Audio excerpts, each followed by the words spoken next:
दोस्तों नमस्कार, ये है मार्गदर्शन फॉर सिविल सर्विसेज। मैं अनुराग चौधरी। दोस्तों आज की वीडियो में हम सॉल्व करेंगे TGT, PGT, LT grade, government inter college प्रवक्ता, गवर्नमेंट डिग्री कॉलेज, उच्चतर शिक्षा असिस्टेंट प्रोफेसर, केंद्रीय विद्यालय संगठन और नेट जेआरएफ के लिए हिंदी के अध्यायवार प्रश्नों का भाग 14। इसमें हम आधुनिक काल के द्वितीय कालखंड द्विवेदी युग से संबंधित महत्वपूर्ण प्रश्नों को सॉल्व करेंगे।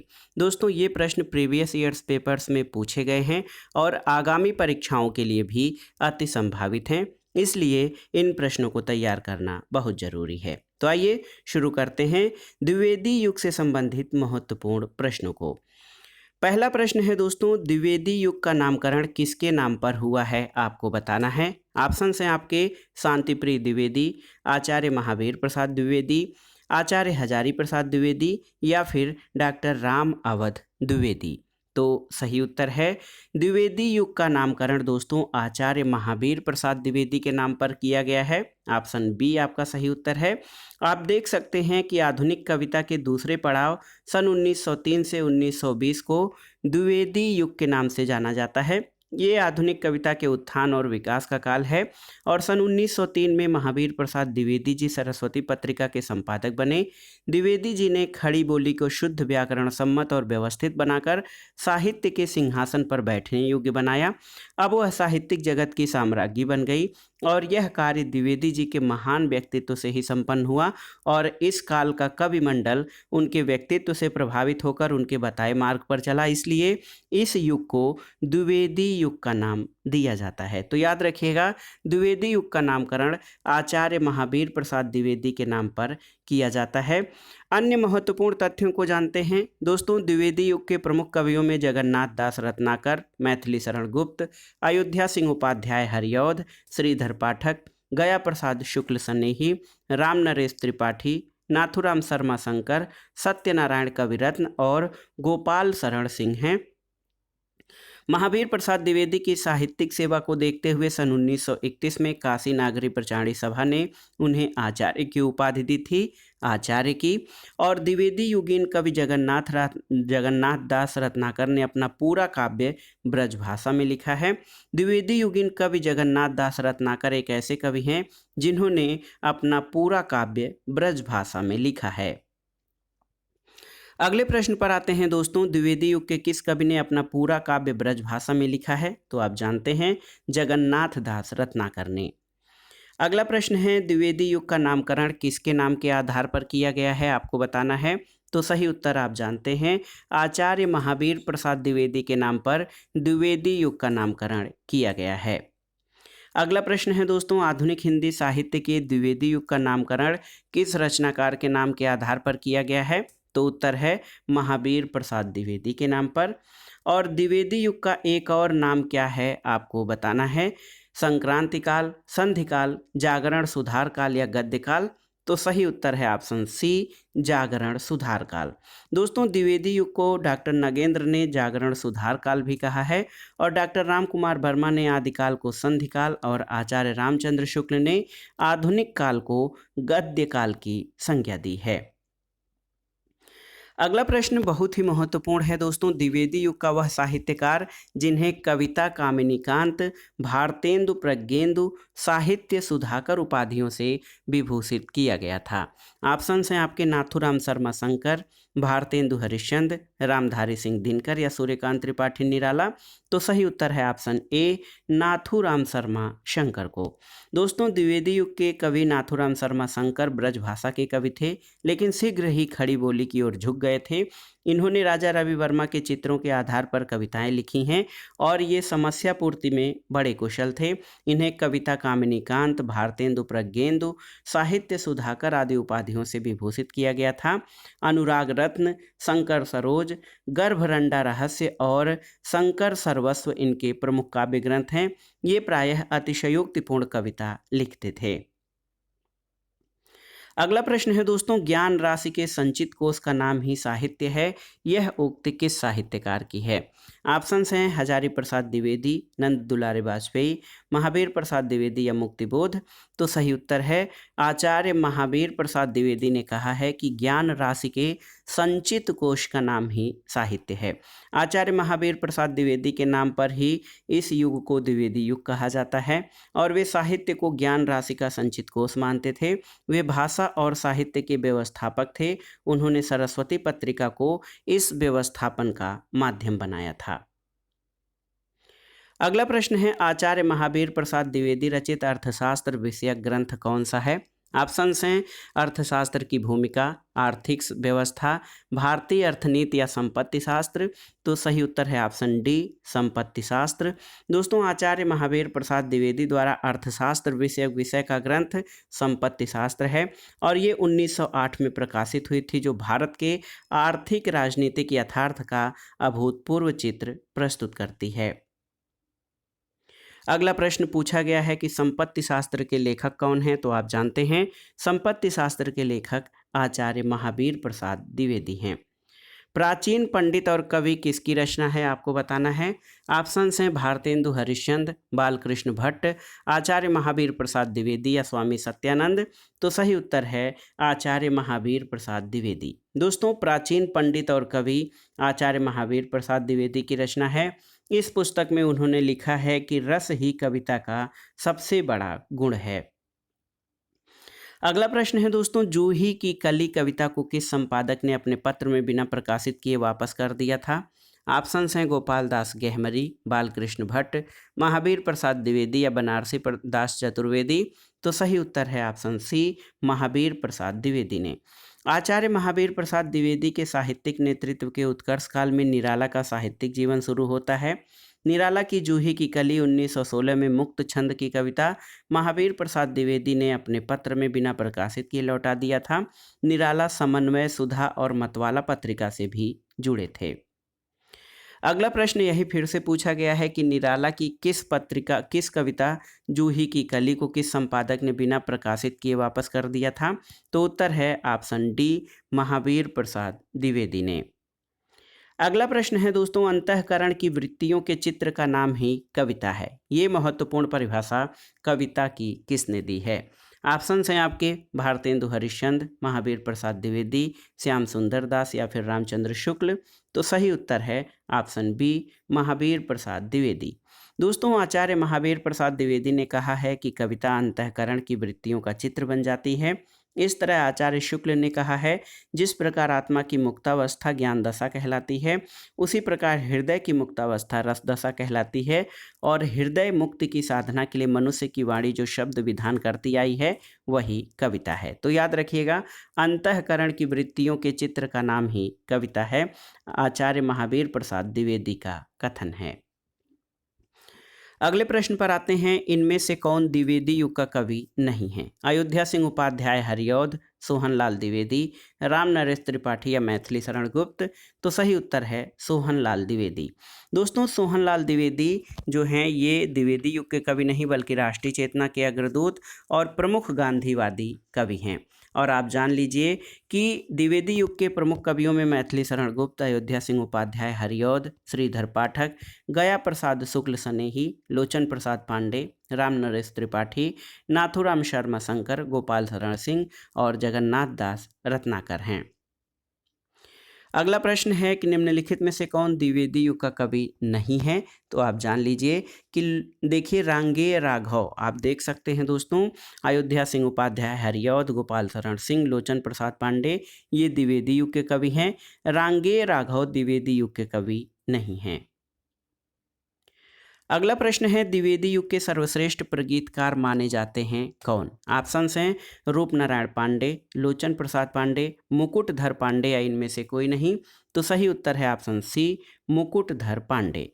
दोस्तों लोचन प्रसाद पांडे के अनुज मुकुटधर पांडे सुकवि थे।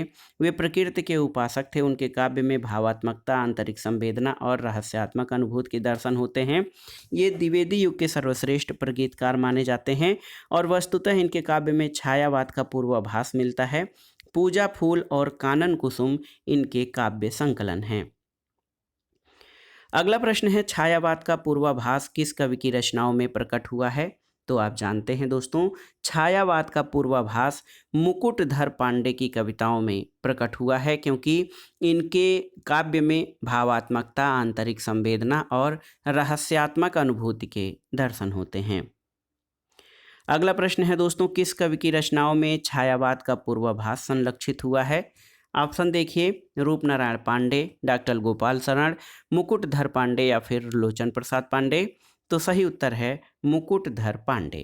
दोस्तों, मुकुटधर पांडे की रचनाओं में छायावाद का पूर्वाभास संलक्षित या प्रतिबिंबित होता है।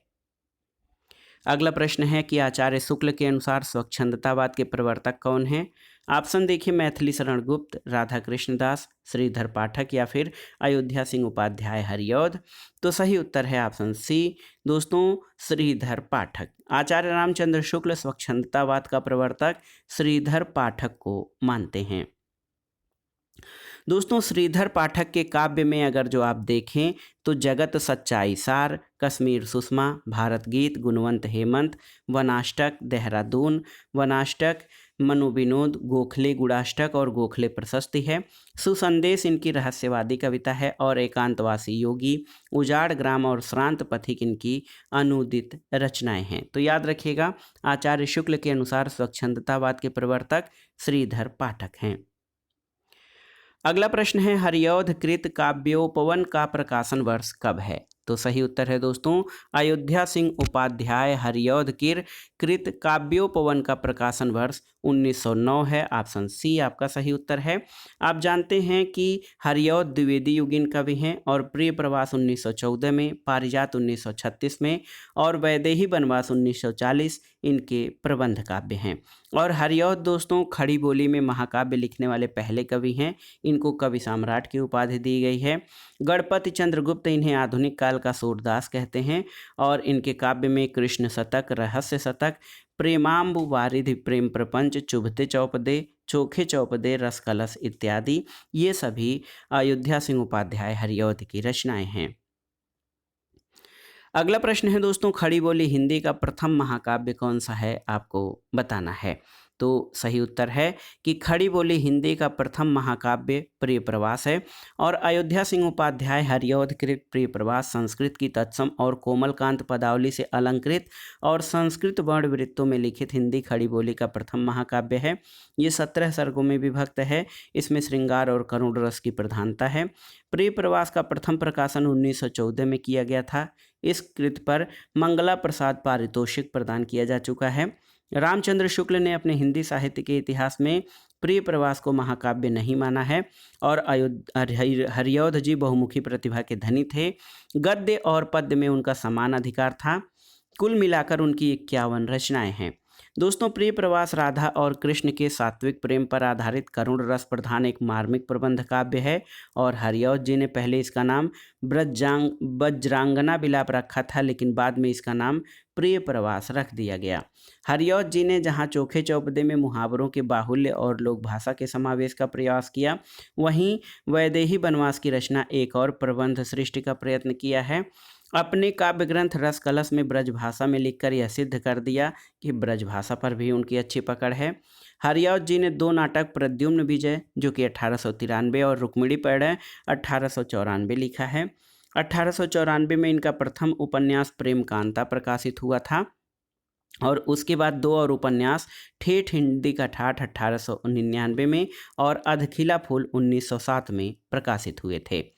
हरिऔध जी की अन्य महत्वपूर्ण रचनाओं में रसिक रहस्य, प्रेमाम्बु वारिधि, प्रेम प्रपंच, प्रेमाम्बु प्रश्रवण, प्रेमाम्बु प्रवाह, प्रेम पुष्पहार, उद्बोधन, काव्योपवन, कर्मवीर, ऋतुमुकर, पद्म प्रसून और पद्म प्रमोद आदि हैं।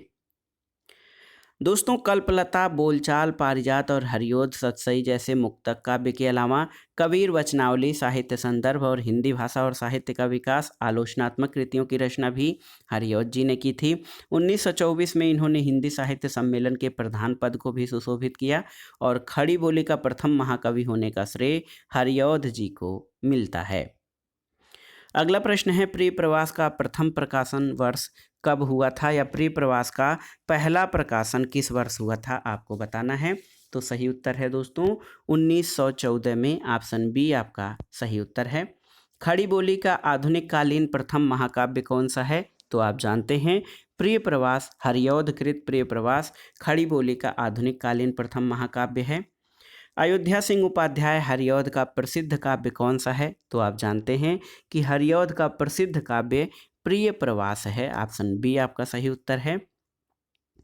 अगला प्रश्न है, हरिऔध जी के प्रिय प्रवास में महाकाव्य में सर्गों की संख्या कुल कितनी है? तो सही उत्तर है प्रिय प्रवास में कुल 17 सर्गों का विधान किया गया है। अगला प्रश्न है दोस्तों, अयोध्या सिंह उपाध्याय हरिऔध द्वारा लिखित काव्य ग्रंथ कौन सा है? तो यहाँ पर देखिए, चोखे चौपदे, चुखदे चौपदे, चुभते चौपदे, ये अयोध्या सिंह उपाध्याय हरिऔध द्वारा लिखे गए जो हैं महत्वपूर्ण काव्य है। वैदेही वनवास नामक काव्य किसके द्वारा लिखा गया है? तो उत्तर है अयोध्या सिंह उपाध्याय हरिऔध द्वारा। वैदेही वनवास कई बार परीक्षाओं में पूछा गया है, तो ये अयोध्या सिंह उपाध्याय की रचना है। वैदेही वनवास के रचयिता कौन हैं? तो सही उत्तर है वैदेही वनवास के रचयिता अयोध्या सिंह उपाध्याय हरिऔध हैं। ऑप्शन ए आपका सही उत्तर है।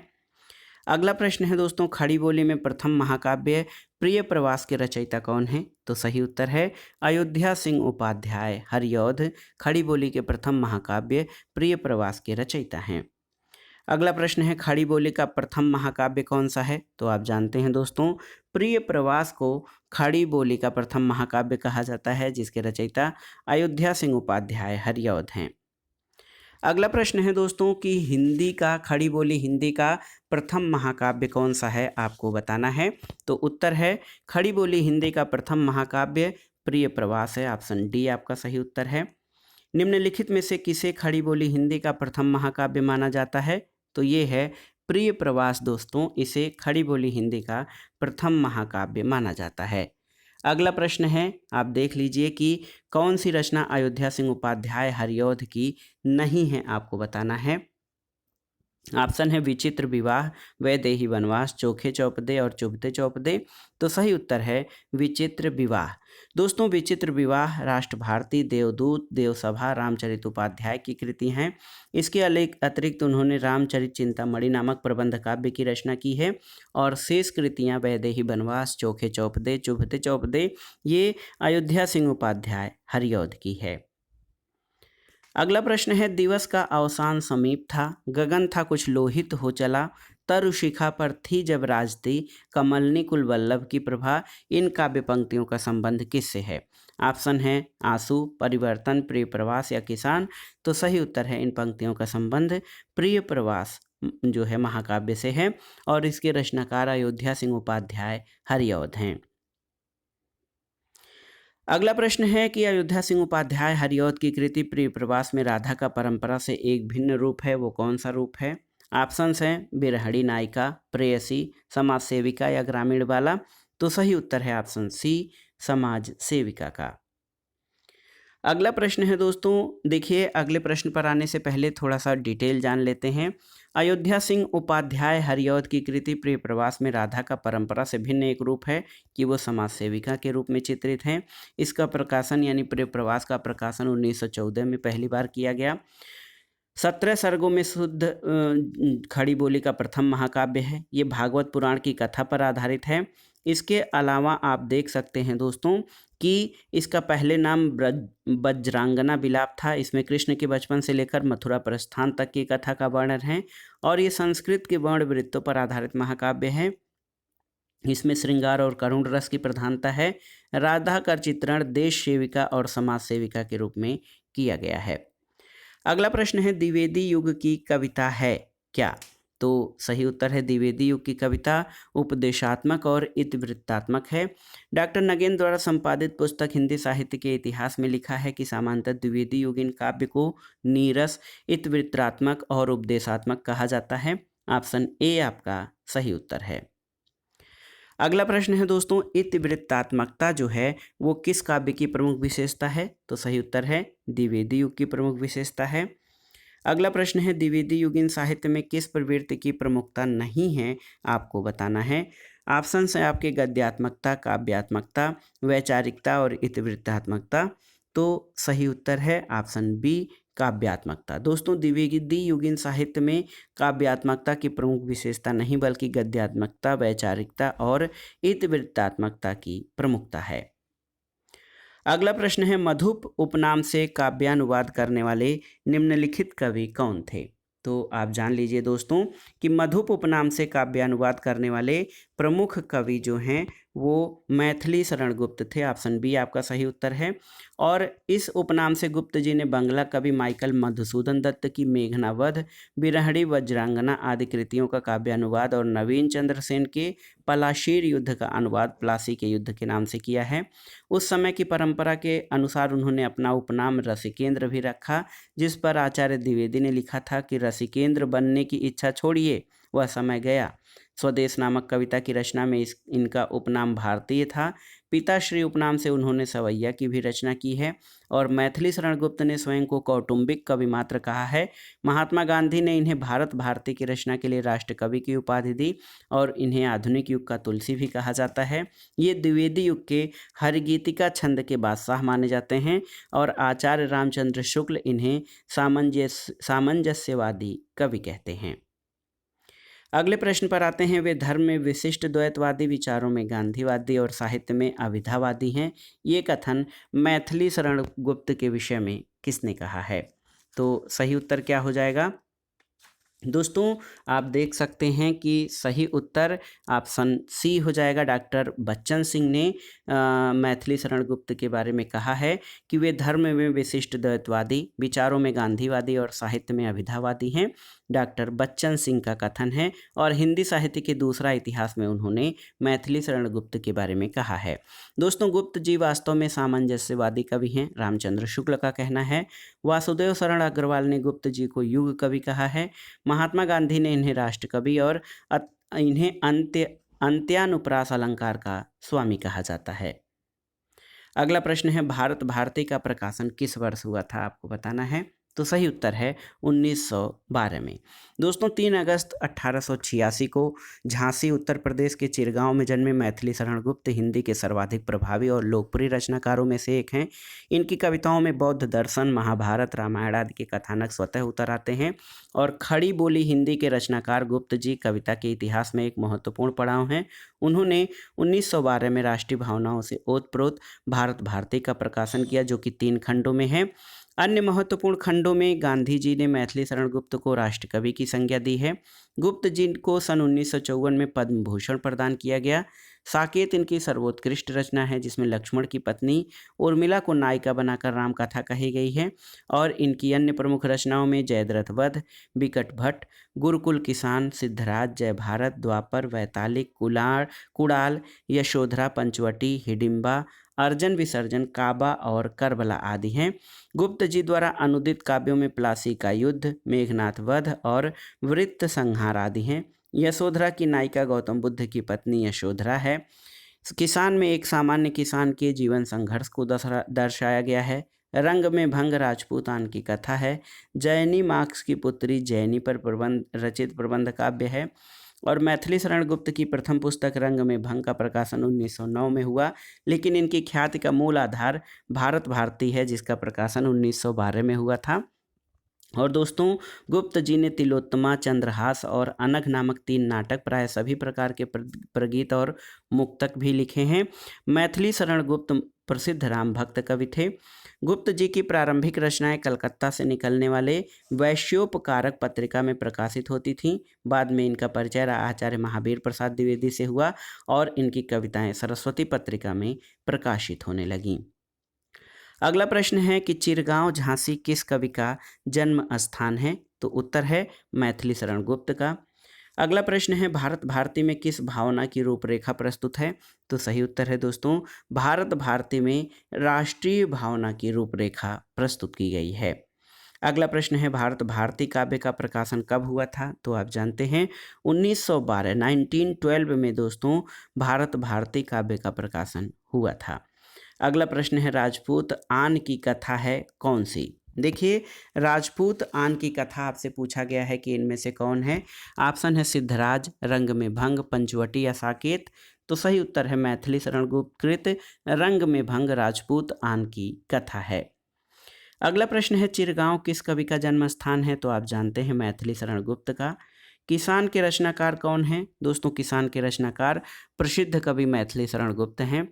रंग में भंग नामक काव्य कृति के रचयिता कौन है? तो मैथिली शरण गुप्त की पहली रचना जो प्रकाशित हुई थी वो रंग में भंग थी। अगला प्रश्न है, निम्नलिखित में से एक मैथिली शरण गुप्त की काव्य रचना नहीं है, कौन सी? सिद्धराज, जय भारत, हिडिंबा या कृषक क्रंदन? तो सही उत्तर है दोस्तों कि कृषक क्रंदन मैथिली शरण गुप्त की रचना नहीं है। अगला प्रश्न है, निम्न में से कौन सी रचना मैथिली शरण गुप्त की नहीं है? पंचवटी, रेणुका, यशोधरा और साकेत? तो सही उत्तर है आपका बी, रेणुका। रेणुका दोस्तों देखिए मैथिली शरण गुप्त की रचना नहीं है। अगला प्रश्न है, इनमें मैथिली शरण गुप्त की रचना नहीं है, कौन सी? भारत भारती।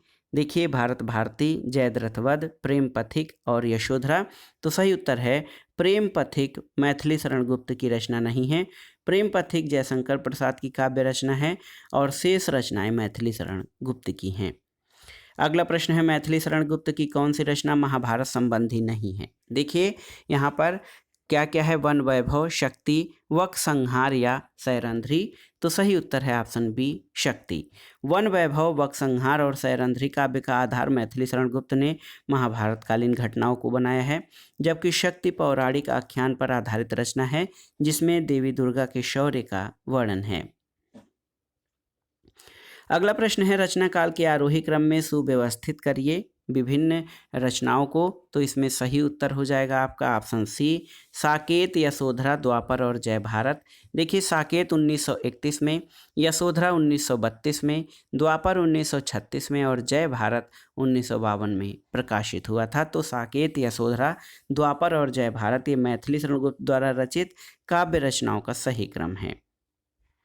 अगला प्रश्न है, मैथिली शरण गुप्त द्वारा रचित जयद्रथ वध क्या है? तो सही उत्तर है जयद्रथ वध दोस्तों ये एक खंड काव्य है, ऑप्शन सी आपका सही उत्तर है। और आप देख सकते हैं कि इसका प्रकाशन 1910 में हुआ था। मैथिली शरण गुप्त की प्रारंभिक रचनाओं में भारत भारती को छोड़कर जयद्रथ वध की प्रसिद्धि सर्वाधिक रही। हरिगीत का छंद में रचित यह एक खंड काव्य है। अगला प्रश्न है, निम्नलिखित कृतियों को उनके प्रकाशन वर्ष के अनुसार आरोही क्रम में व्यवस्थित करना है। तो सही उत्तर हो जाएगा भारत भारती, साकेत, यशोधरा और जनमत। क्योंकि भारत भारती का प्रकाशन 1912 में आप जानते हैं, साकेत 1913 में, यशोधरा 1932 में और जय भारत 1952 में प्रकाशित हुआ था। अगला प्रश्न है, साकेत महाकाव्य का सर्वाधिक मार्मिक प्रसंग कौन सा है? मार्मिक सर्ग कौन सा है आपको बताना है। ऑप्शंस हैं आपके षष्ठ, सप्तम, अष्टम या नवम। तो सही उत्तर है ऑप्शन डी, नवम।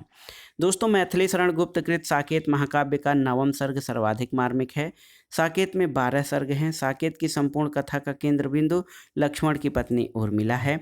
आरंभ में इसका नाम उर्मिला उत्ताप यानी उर्मिला काव्य रखा गया क्योंकि महाकवि रविन्द्रनाथ टैगोर ने बंगला भाषा में लिखे गए अपने निबंध काव्य उपेक्षिता में राम कथा में अव्यक्त वेदना देवी उर्मिला के प्रति भारतीय कवियों की उपेक्षा की ओर ध्यान आकृष्ट किया था और आचार्य महावीर प्रसाद द्विवेदी के कवियों की उर्मिला विषयक उदासीनता लेख द्वारा हिंदी कवियों से अनुरोध किया गया कि वे इस उपेक्षा को दूर करें और अपने काव्य गुरु द्विवेदी जी से संकेत पाकर गुप्त जी ने साकेत लिखना शुरू किया था।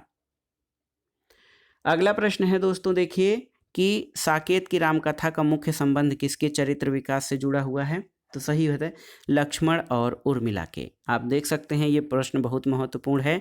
साकेत की कथा का मुख्य संबंध उर्मिला और लक्ष्मण के चरित्र से जुड़ा है।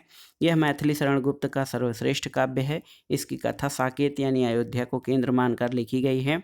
इस काव्य का प्रारंभ अयोध्या के राजभवन में होने वाले लक्ष्मण उर्मिला विनोद से होता है। ये विशद प्रबंध काव्य है। इसमें लक्ष्मण की पत्नी उर्मिला को नायिका बनाकर रामकथा कही गई है और साकेत रचना की मूल प्रेरणा गुप्त जी को महावीर प्रसाद द्विवेदी के एक लेख कवियों की उर्मिला विषयक उदासीनता से मिली जो सरस्वती में 1908 की जुलाई में भुजंग भूषण भट्टाचार्य के छद्म नाम से छपा था। अगला प्रश्न है साकेत की रचना का मुख्य उद्देश्य क्या है? तो रामकथा का चित्रण, देश प्रेम, रहस्य का वर्णन या उर्मिला को महत्व देना। तो सही उत्तर है साकेत की कथा का मुख्य उद्देश्य उर्मिला को महत्व देना रहा है। अगला प्रश्न है, मैथिली शरण गुप्त ने इतिहास में उपेक्षित नारी पात्र को निम्न पुस्तक में प्रकाशित या प्रतिष्ठित किया है, वो पुस्तक कौन सी है? तो सही उत्तर है साकेत। साकेत में मैथिली शरण गुप्त ने दोस्तों उर्मिला जो कि लक्ष्मण की पत्नी थी, उनको उपेक्षित नहीं बल्कि प्रतिष्ठित करने का कार्य किया गया है। अगला प्रश्न है कि द्विवेदी युग के संपूर्णतः प्रतिनिधि कवि कौन हैं? तो देखिए ऑप्शन है श्रीधर पाठक, हरिऔध, मैथिली शरण गुप्त या इनमें से कोई नहीं। तो सही उत्तर है मैथिली शरण गुप्त। दोस्तों आचार्य रामचंद्र शुक्ल ने हिंदी साहित्य के इतिहास में लिखा है कि गुप्त जी की प्रतिभा की सबसे बड़ी विशेषता है कालानुसरण करने की क्षमता, यानी उत्तरोत्तर बदलती हुई भावनाओं और काव्य प्रणालियों को ग्रहण कर उत्तरोत्तर बदलती हुई जो है चलने की शक्ति। और इस दृष्टि से हिंदी भाषी जनता के प्रतिनिधि कवि ये निसंदेह कहे जा सकते हैं। भारतेंदु के समय से स्वदेश प्रेम की भावना जिस रूप में चली आ रही थी, उसका विकास भारत भारती में मिलता है और इधर के राजनीतिक आंदोलनों ने जो रूप धारण किया है उसका पूरा आभास पिछली रचनाओं में मिलता है। इस आधार पर कहा जा सकता है कि सत्याग्रह, अहिंसा, मनुष्यत्ववाद, विश्व प्रेम, किसानों और श्रमजीवियों के प्रति प्रेम और सम्मान सबकी झलक हम पाते हैं। इसलिए द्विवेदी युग के संपूर्णतः प्रतिनिधि कवि मैथिली शरण गुप्त माने जाते हैं। अगला प्रश्न और आज की वीडियो का आखिरी प्रश्न है, एक काव्य पंक्तियां हैं कि हम कौन थे, क्या हो गए हैं और क्या होंगे अभी, आओ विचारें आज मिलकर ये समस्याएं सभी। ये किस कवि की पंक्तियां हैं? तो सही उत्तर है आपका दोस्तों ये पंक्तियां जो हैं मैथिली शरण गुप्त की हैं और द्विवेदी युग के प्रतिनिधि कवि मैथिली शरण गुप्त की रचना भारत भारती से ये पंक्तियां ली गई हैं कि हम कौन थे, क्या हो गए हैं और क्या होंगे अभी, आओ विचारें आज मिलजुल कर, आज मिलकर ये समस्याएं सभी। तो आप जानते हैं कि दोस्तों ये भारत भारती की पंक्तियां हैं और भारत भारती मैथिली शरण गुप्त द्वारा खड़ी बोली में लिखा गया जो है महाकाव्य है। तो दोस्तों ये था आज का वीडियो। इसमें आपने आधुनिक हिंदी साहित्य के द्वितीय कालखंड द्विवेदी युग से संबंधित महत्वपूर्ण प्रश्नों को सॉल्व किया है। ये प्रश्न आपकी आगामी परीक्षाओं जैसे TGT, PGT, LT grade, GIC प्रवक्ता, government inter college, government degree college आदि के लिए बहुत ही उपयोगी और महत्वपूर्ण है। आप इन प्रश्नों को तैयार कर लीजिएगा। वीडियो आपको कैसा लगा हमें कमेंट बॉक्स में ज़रूर बताइएगा। वीडियो को लाइक करें, शेयर करें और इस चैनल मार्गदर्शन फॉर सिविल सर्विसेज को सब्सक्राइब करें। वीडियो देखने के लिए धन्यवाद दोस्तों। नमस्कार।